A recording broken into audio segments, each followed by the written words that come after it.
What's up, guys? So we're back at it again. As you can tell, the headlight's off. So that only means pretty much really one thing. It's either I'm changing a light bulb, or what happened to me, I had the head ballast on my OEM lace go out.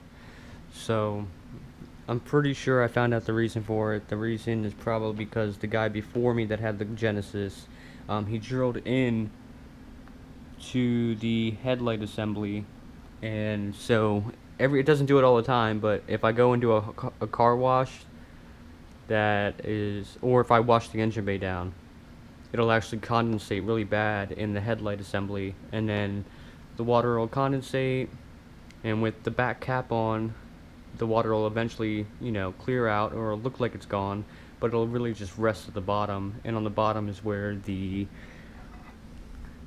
head ballast is.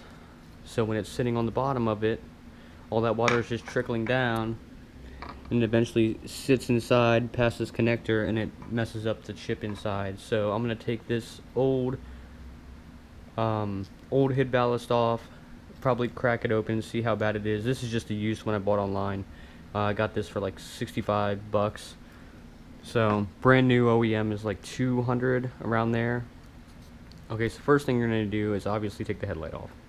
That's the easiest way to do it. It's just fastened in with two 10mm bolts holding it down, and then you just pull it out. Obviously it's way easier if you pull off the front bumper, which is just held in by the 5 little pop screws that hold the air dam in, and then the 2 side wheel well fender screws that are it's just a Phillips screw. So, but once you have it off, try to set it on something soft so you don't scratch the lens. I'm just using a little blanket. Alright, so you go ahead, obviously you got the back of the headlight assembly, and then the head ballast is underneath of it. So also, now with the water issue, there is actually vents in the light that actually help it vent out any kind of moisture that would happen, along with the heat from the head is actually pretty good. So that should help clear it out, but if it's too much water, those vents aren't going to do anything, because they have like a spongy like little insert in them to help, like, filter out, that way bigger stuff doesn't get in, like dirt, sand, little pieces of rocks, so on. But all you gotta do to take the ballast off is Phillips screwdriver, and you just screw it on off. Now there is wires behind it, obviously, but we'll get to that in a second, because you're gonna have to I use a Phillips screwdriver to help pull the connector of the one end off. The other end comes off usually pretty easy.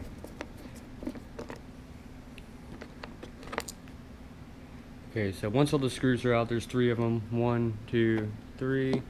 You go ahead and wiggle it a little bit, because it has this little red seal on it that helps. It's supposed to help seal out, anything else. So you just wiggle on a little bit, and then you pull up. You'll see the 2 wires in there. You can go ahead and pull on it a little bit. It has some wiggle room in there. So this connector right here, you'll actually notice this connector because it goes to your headlight.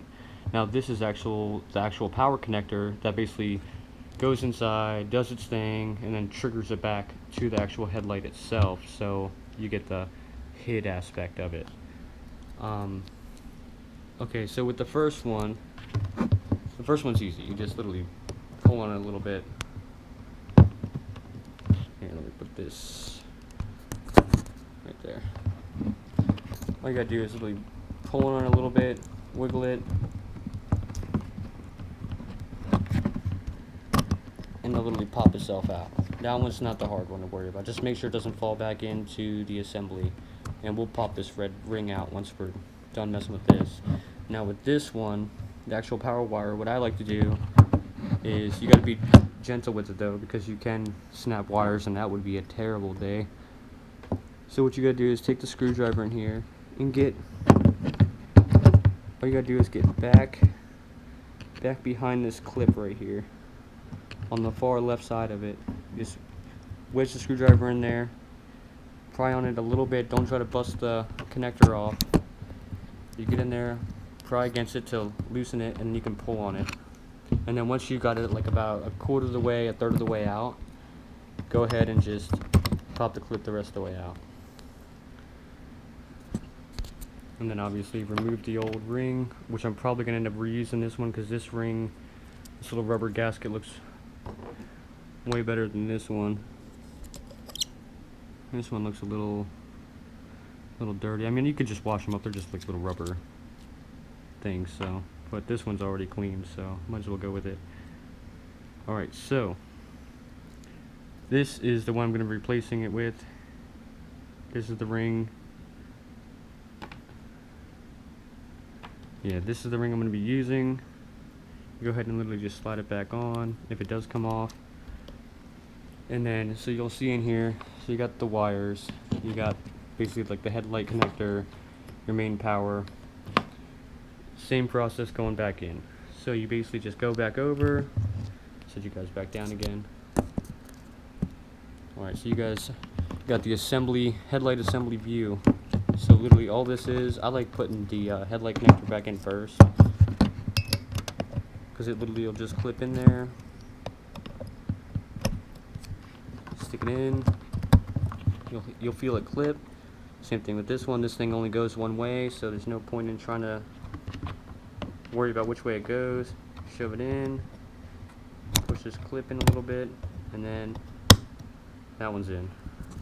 And then the wires, like I said, they have more than enough wiggle room in there, so you can push them down. And then make sure when you push it down in here that this little red seal doesn't bunch up. Just gently push it in, wiggle a little bit, and then once it's in, press down on it. Make sure all the screw holes are lined up right. Give one more good push down, and then I always like to hand start the screws in a little bit, especially into this plastic housing.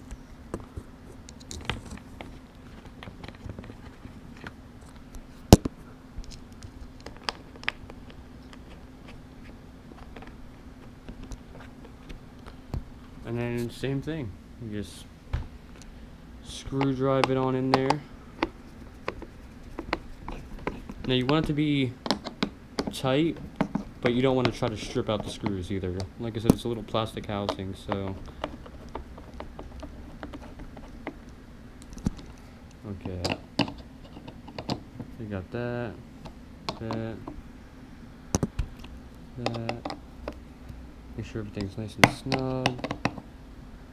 Okay, so that's pretty much it on that end with this. Now we can even crack this open, go a little bit more in depth with it. And if you can't tell, there's different version ratings on them. So like this one, maybe it'll try to focus or not. But so this one is version 2.0 versus this one is version 1.3. It's basically just goes through the model years. This one probably came off of probably a 2015-16 Genesis. That's probably why it's one of the newer versions of it. So what we're gonna do, I'm gonna crack this open, which is the same process. You got 1, 2, 3, 4. You got 4 screws in there. You can do the same thing with a Phillips screwdriver. I'm gonna see what's going on inside of it. So I'm pretty sure that water got into it and probably started corroding connectors or the board away. So it's shorted out.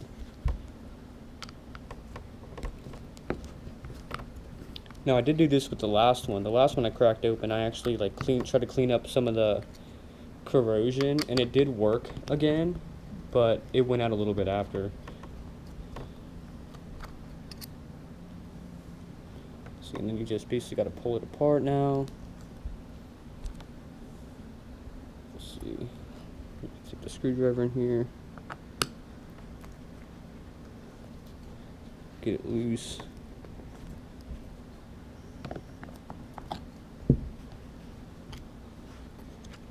Alright. Yeah, so there's some of the contact glue stuff they got going on in there, but there's stuff you can tell right around, so right around this area, like in here, like right around this area, it has issues. You can't really see it too good, but yeah, so basically inside the board, looks like water hit it in here and started shorting stuff out. And even has that burnt smell. And then we could even go a step further and then take that chip off. Back to you guys so that you guys can see it. Okay, so we'll take this.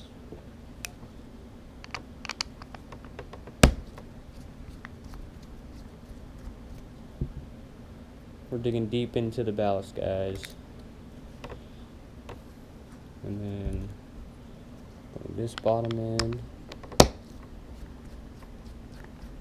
Definitely till the screws have been in there for a while.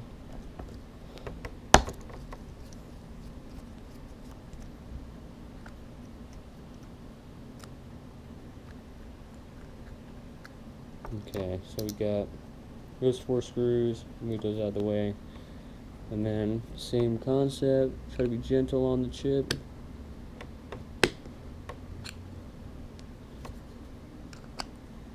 There we go.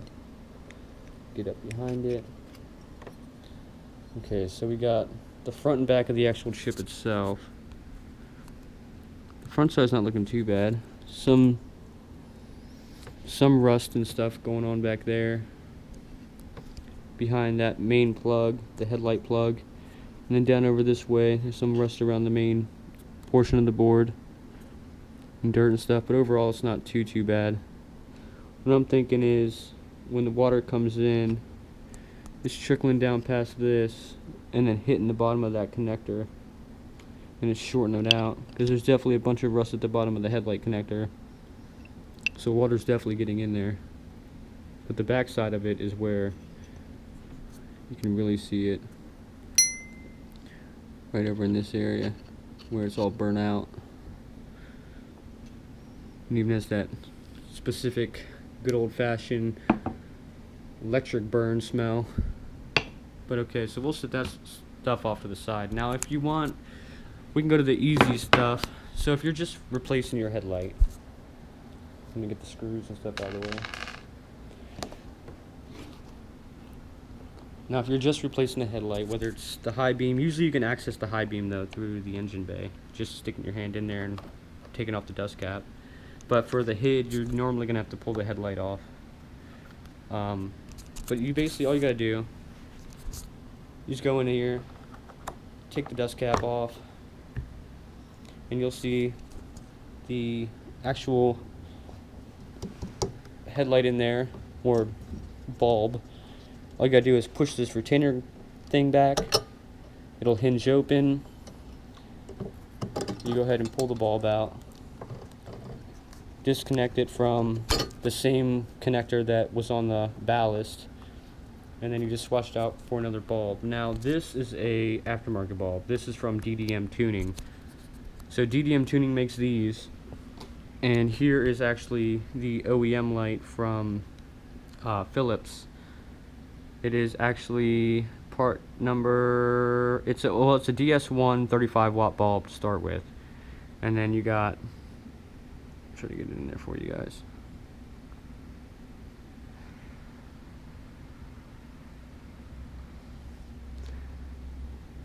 It should be 9285148294. But the easiest way to do it is find it, search for the D1S 35 watt head bulb, because that's going to be, you know, the whole assembly, and it's the same concept. So you basically, you'll have the bulb, take it, the connector is it's a two-way, it has a dummy plug, and then it has a 1, and obviously the bottom of it has 2 and then 1, so you just match up the connector to that, which usually ends up like this. And then, like I said, if you can't tell, that cord that goes too. The ballast has a ton of extra room. I mean, that's why I wasn't worried about pulling on it too much. And then basically just put it in there, you lay it in flat. Try not to touch the actual bulb itself because it's not good for them. And then you hinge the latch back, shut it down, and then you put the dust cap on. And the screw side is always going to go down, so it's always going to go in the down position because there's a little screw spot for it. But I don't have the screw spot for it, so I mean I have the screw spot, but I don't have the screws. Same thing, the last guy in here messing around with stuff. And then that's going to be it. Same thing with your side marker lights, high beam. You have if you have one of these models that have these lights, the OEM HIDs, then you're going to have the auto adjusting HID marker for it. You're going to have the actual car harness for it. You have the motor for it. So these are the only two connectors you're going to have to unplug when you pull this headlight off the car. The motor, the adjusting motor, and the main wiring for the whole assembly. And then you got, of course, the high beam and then running light. But that's pretty much it, guys. I mean, overall it's super simple. It's a lot easier, like I said, if you pull the whole headlight off the car at once. I mean, you just saw, I mean, I've just replaced everything for super fast. And that's even with trying to film it, you know, and even ripping apart a HID ballast just to show you guys what an idea of what could happen to it. If too much water or moisture gets inside these lenses, it may look like it's gone, but it's probably just because the lens itself is cool and the water dropped, and then the water's resting on the bottom of the thing, which usually the lowest point would be that HID ballast, and the HID ballast is going to end up eventually sucking it through one of those wire connectors, and then it's going to hit the board of the computer and short it out. As soon as you go to start the car, it tries to trigger it and it shorts itself out. So that's going to be it for this video, guys. If you like it, go ahead, leave a like. If you have any questions, like I said, like in any of my other videos, go ahead, drop the questions down in the comments below. Also, if we can, try to share the video so we can try to grow the channel. I've seen the channel's been growing a lot lately, which is super good. I mean, I'm also posting a lot more videos, but it's nice that you guys are actually sharing the content, engaging with me, commenting, liking, telling me, you know, the pros and cons. Some of you guys have 2.0s, some of you guys have 3.8s. So it's super cool.